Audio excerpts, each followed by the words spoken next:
sâmbătă, ora 10.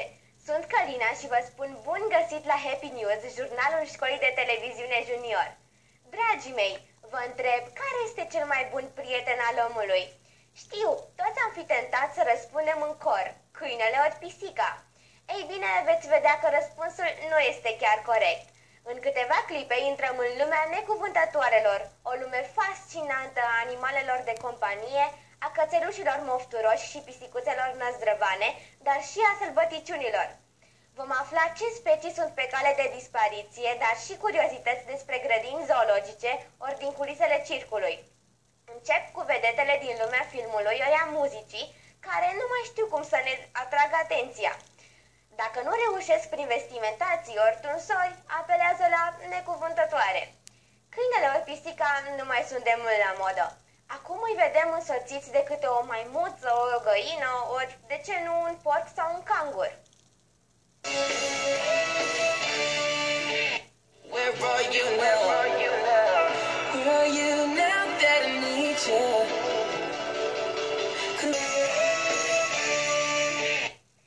Fără îndoială, Paris Hilton adoră câinii. Dovadă că nu s-a mulțumit cu unul ori cu doi, ci a ajuns să aibă 17. Nu vă gândiți însă că patrupedele duc lipsă de ceva. Ba din contră, sunt tratate regește. Ea le-a cerut îngrijitorilor să le facă animalelor o casă specială, o replică a proprii sale reședințe din Beverly Hills. Apoi a aranjat casa cu mobilă în miniatură exact ca cea din locuința ei. Nu a omis o scară în spirală, un candelabru și liniștită garderobă specială cu haine unicat realizate de creatori celebri. În medie cheltuiește cam $85.000 pe lună pentru întreținerea animalelor. Casa are sistem de încălzire, dar și aer condiționat pentru zilele toride, printre numeroși. Dacă chihuahua lui Paris Hilton a fost cel mai răsfățat câine din lume, ei bine, cel mai răsfățat elefant de pe pământ l-am întâlnit în Japonia.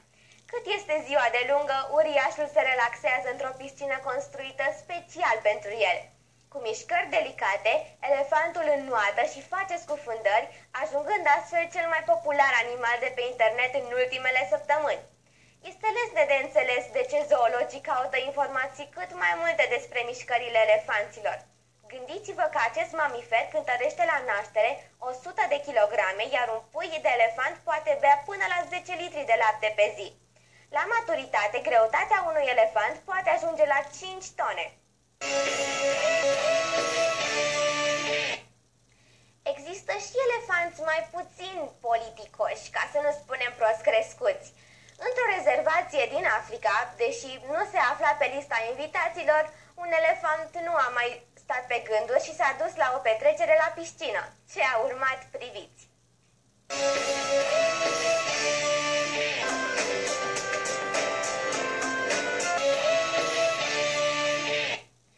În timp ce adulții rămân fără grai când au nas în nas cu fioroasele animale, copiii mai că le-ar lua acasă.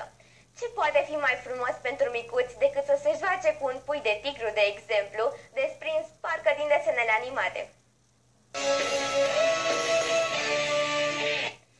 Iar dacă sălbăticiunilor le place apa, ba chiar se răsfață în bazine special construite, nu același lucru îl putem spune despre mironosițele de pisicuțe care fug de apă ca de câine.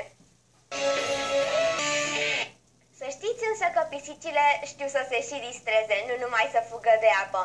Un videoclip postat pe internet ne demonstrează acest lucru din plin. Nu mai este niciun secret că filmulețele cu animale nostime și drăgălașe fac furori pe internet. La fel și cele cu bebelușii filmați cât este ziua de lungă de părinții sufocanți. Dar când copiii și patrupedele sunt prieteni de la naștere, imaginile sunt adorabile. Priviți!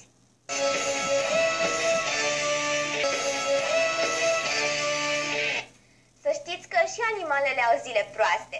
Chiar dacă sunt iubite necondiționat de către stăpânii lor, atunci când vor să-și manifeste neplăcerea sau pur și simplu nu au chef să fie deranjate, necuvântătoarele știu să-și arate nemulțumirea, iar mimica lor este cât se poate de evidentă.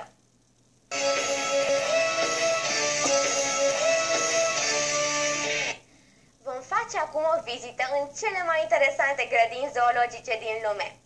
Prima oprire este în China, unde proprietarii unui parc le oferă vizitatorilor o experiență inedită, unică în lume.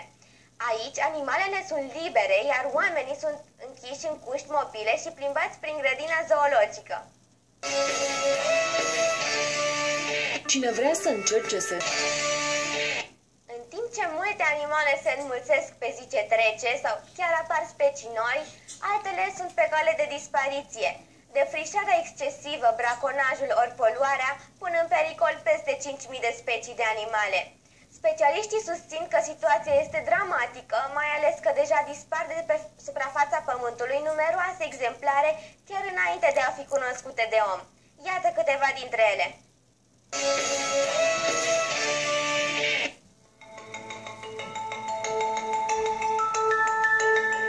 Poate vă vine greu să credeți... Nu putem încheia jurnalul fără să vedeți și ce cuvinte mi-au dat bătăi de cap. Specialiștii susțin că situația este dramatică, mai ales că deja dispar de pe suprafață.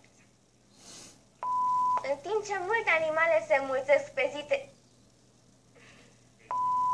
sunt conștiente oare animalele de felul în care ne amuză Necuvântătoarele știu să-și arate nemulțumirea, iar Mimica. Să știți că animalele... nu. Un videoclip postat pe internet. Gândiți-vă că acest mamifer cântărește. Nu a omis o scară în spirală, un candelabru și nelipsita garderobă specială cu haine unicat realizate din